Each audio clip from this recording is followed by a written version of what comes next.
Welcome to Jazz Time. JazzTime.com is an online store that buys, sells, trades authentic luxury watches. We make these videos so our customers can easily choose the best watch for themselves in the comfort of their own home. If you like this watch and would like to purchase it at the lowest price anywhere online, click on the link in the description below. Today, I'm going to be reviewing the Rolex Cosmograph Daytona in white gold with a steel silver gray dial, reference 126519LN. I'm going to talk to you about its history, a little bit about how it's different from the older version of this, talk about the case, bezel, dial, bracelet, try it on, and then give you my thoughts. So let's start. The history of this is that Daytona was created approximately 50 to 70 years ago. It was a long time ago, and it's one of, if not Rolex's most iconic and famous and desirable line of sports watches. If you compare it to any of the other sports watches, such as Submariner, Yachtmaster, Deep Sea, etc., you'll find that the Daytona is one, the most complicated, two, the most expensive, and three, the most desirable. They make the Daytona in many different variations, but one thing remains the same. They're all 40 millimeter and they're all chronograph and they all have the same basic shape. So let's talk about this one in particular. Now, Daytonas are made, they first came out with metal bracelets. So they have it in rose gold, yellow gold, white gold, and they also have it in platinum. And they also have it in bimetal, which is steel and yellow gold. They also have it in stainless steel. So basically every single metal, they put their most famous Daytona in those different metals. But recently, as of approximately 10 years ago, Rolex came out with this Oysterflex. So they put a rubber strap on this ultra luxurious watch, and it's the first time they ever put a rubber strap on a watch, and they put it on their flagship, which is the Daytona. And since then they've had many different variations of it in rose gold, yellow gold, and white gold, and what you're seeing here is the latest evolution of it in white gold. Now, I told you I was going to tell you a little bit about the differences, about how it's different than the previous reference, which previous reference was 116519. This reference is 126519. So I'll tell it to you as we go along and as we go through each part of the watch. So let's start with the case. Now the case is made of white gold. It's 40 millimeters. All Daytonas are 40 millimeters. That's the longest distance across the bezel. From my thumb to my index finger, the 8 o'clock to the 2 o'clock position, that distance is 40 millimeters. Now you might wonder why they haven't changed the size of the Daytona, since they've changed it on many other watches such as the Deep Sea, Sea Dweller, Submariner, Yachtmaster, etc. They've changed the sizes for those, and the Explorer, all of those have changed sizes, but the Daytona has stayed at 40 millimeter and has never changed. And even since this reference has just come out in 2023, it still has not changed from from 40 millimeters. And so you might wonder, well, why is Rolex changing the sizes of other sports watches and not changing the size of the Daytona? I can only speculate, but I think the reason is because the Daytona has racing heritage, meaning that the watch has a heritage or was inspired by racing, Daytona to be specific, which is a race. And as such, racing implies that the vehicle or the watch or whatever it is going to be streamlined, thin, and not bulky and aerodynamic. And that's exactly what you get in the Daytona. How? Well, first by keeping the size small, as in 40. It's not small, but it's not big either. It's a reasonable size. 40 millimeters. That's actually the standard sports watch size, which this is. Then they made the case, which is what we're talking about right now, in a streamlined way. The case itself is an Oyster case. If you compare it to other sports watches that Rolex makes, such as the Submariner or the GMT or the Deep Sea or Sea Dweller, any of those use a blockier, thicker, more cumbersome case. The Daytona is very streamlined, and as I said, it's likely because it has racing heritage. And so does the Yachtmaster, which also has racing heritage, which that probably should make sense. Okay, so the case itself is 40 millimeters. Now, since we're talking about the case, and I told you I was going to tell you about how it differs from the previous generation, the older versions, the 116519, which this one replaces, had the exact same case. There's no difference in the case. You could hold them side by side, they would be no different. Okay, now let's move on to the next thing, which is the bezel. The bezel has changed. In the previous generation, the bezel was entirely made of ceramic. And what I mean by that, it means even the bezel holder, even the bezel which cannot turn, was before entirely in ceramic. And what that made the watch look like is the bezel looked a little bit thicker. And if you notice, this one is also, the top of it is ceramic. Rolex calls it a monoblock serochrome bezel in ceramic. But if you look at the edges, what holds the insert, that's actually made in the same material as the rest of the watch, which in this case is white gold. So you have white gold holder, bezel holder, and the insert itself is ceramic. Before, the holder and the insert were one piece ceramic, which made the bezel look much thicker. And if you ask me, it made it look a little bit not proportional. If you look at other sports watches, all the ceramic inserts are inserts. They're not entirely ceramic. And that makes sense because Rolex first developed the Daytona. That was the first watch to get a ceramic bezel. And they probably didn't realize it at that time, but it's not a good idea to make the entire bezel and the holder in ceramic. It's better to make the holder in the material of the watch and then put an insert on top of that, like they do on the Submariner, the Deep Sea, the GMT, the Yachtmaster. All the other ones do that except the Daytona. Why? Well, probably because it was the first to market. They didn't figure it out, and now they have figured it out. They've changed it to what you see now, which, if you ask me, and probably also you know yourself, I think most people would agree that the bezel looks much better this way. Okay, so that is one major thing about the bezel. Now let's move on to the dial. Now the dial is they call it a steel dial. Now to me it looks gray or silver, but Rolex is kind of call this dial a steel and bright black. Now steel being the silver part and bright black being the subdials. Now you might also wonder, well, what is the difference between this dial and the older version? Well, that's what you have this video here for. And by the way, we make these videos so people like yourself can buy this watch from Jazz Time at the lowest price anywhere online in the comfort of your own home. By simply clicking on the link in the description below, you can buy now, press the buy now, fill out your info, send us a bank wire, and you'll have this watch on your wrist the very next day.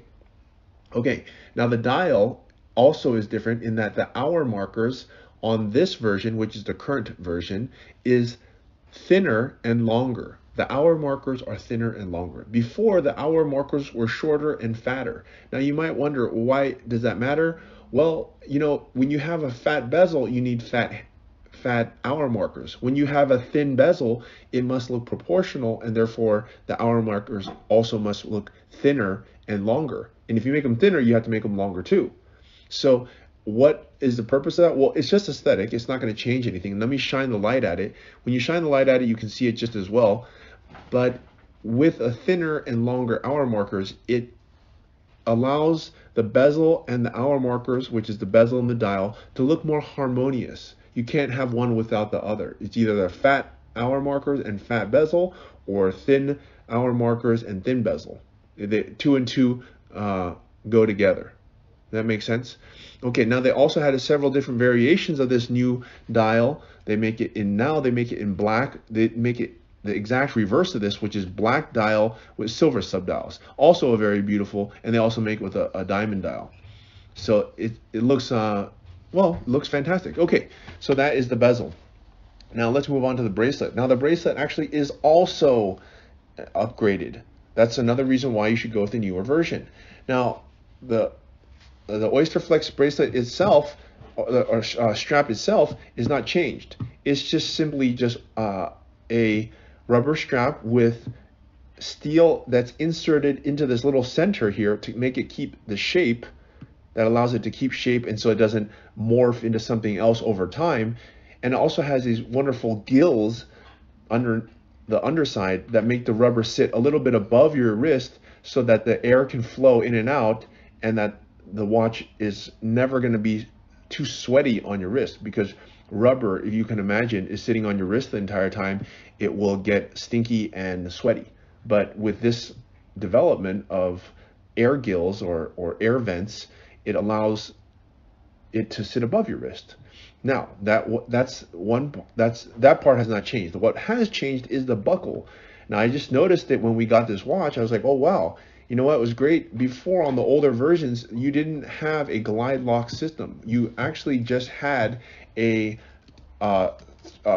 pin system, which you had to actually physically move the pin over, and you can only do so with a tool, which didn't make the watch as usable as what you see now. What you see now is the watch has this glide lock. Before, you could only have a 5mm comfort extension. You'd have to set it on one of the pins with a tool. There's only 3 settings, and then you could only move the watch out by 3mm or 5mm. Now it has a glide lock system, which is a very smart system in that you can change the size of the bracelet without any tools. And I think it can go up to like 2mm, or sorry, 20mm, which is 2 centimeters, which is a little less than an inch. So it's a much better system and much more practical than the old system. So in almost every way, it's changed. Okay, all right, so that's that part. All right, now let's go ahead and try this one out and give you my thoughts. As I said at the beginning, I've completed all the things. I told you about the history, about the new upgrades, the case, the bracelet, the movement. Oh, I forgot to talk about the movement. That's right. Okay, let's talk about the movement here. The movement is also updated. So it's almost every single part has changed, except for maybe the case. The caliber is a 4131 caliber. It used to be a 4130 caliber. Now it's a little bit more precise, plus minus 2 seconds a day, and it has a power reserve of 72 hours. So it's a very good movement. Although you can't see it, it's still very good. You can take Rolex's word for it. In fact, it's so good that on their flagship Platinum model, you can actually see the entire movement. That's a first for Rolex. So, but anyways, okay, the movement is also changed. Okay, so I told you about every single part. Let's move on to the trying on and giving you my thoughts. So I'm 6 foot tall, 200 pounds. My wrist size is 7.5 inches, and as you can see, this watch does not look too big or too small on my watch, on my wrist. 40mm is just a great size, even though some people think that it should be bigger, but I disagree. I mean, it's not like I have a small wrist. I would say actually I have a large wrist at 7.5 inches, not the largest, but it certainly doesn't look small on me. And 40mm is going to fit 99% of the people and it just looks great. Now the Daytona, as I said, is a flagship of Rolex. You really can't get any better. It's the top of the line. Why? Because it's so complicated. It's a beautiful sports watch. And why I like this one better than other ones. One, because this watch is not meant to be at all dress watch. It's purely sports. And especially on the Oysterflex, it's only sports. Why? Because if you wanted to have a dress watch, you have to put it on either a metal bracelet or a leather strap. Putting it on rubber makes it purely sports. And you know what? Daytona racing, it all goes hand in hand. And with the heritage, everything, it's just a top of the line sports watch. And leave it up to Rolex to make it, the final evolution. I believe that this evolution of the Daytona is going to stick around for a very long time. The last one stuck around for 10 years. This might stick around for 15, because I really don't see how Rolex could change to make this one better. It's already at the absolute best. Every single part of it has changed. So it looks perfect. Now they may make different variations, which I think they'll continue to do, but as far as the basic overall of it, it's going to look like this. And I like the white gold on this version a lot because it doesn't stick out and it doesn't draw too much attention. This is supposed to be a sports watch. It's not really a luxury like dress watch. So I'm not so sure I love it in yellow or rose. I actually like it in white because it looks like an undercover sports watch, and a sports watch is meant to be used while doing sporting type activities, and in sporting wear. So having it in this material really looks great, and I really like the dial. Either this one or the black one. I'm good with both. But anyways, I give it 2 thumbs up. Thanks. And if you want to buy it, go to jazztime.com. If you want to find out more about the watch you just saw in the video, you can just click below on Show More to see the full description. Then you can check the link next to model as seen in video, click on it, and you will get to the proper page where you can see all the details. If you're watching on a mobile phone, you have to click on the arrow down on the right hand side below the video to see the full description. If you like this video, please give us a thumbs up. If you would like to share this video with your friends, you can use the share button below and share it on any platform you like. If you have questions, constructive feedback, want to tell us about some mistakes or misspeaks, just write a comment below.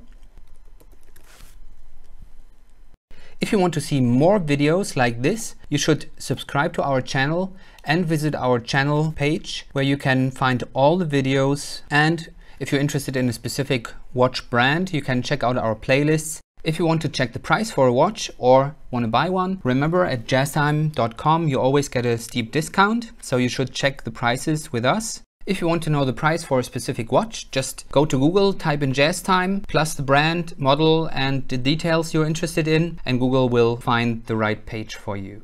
Thank you for watching.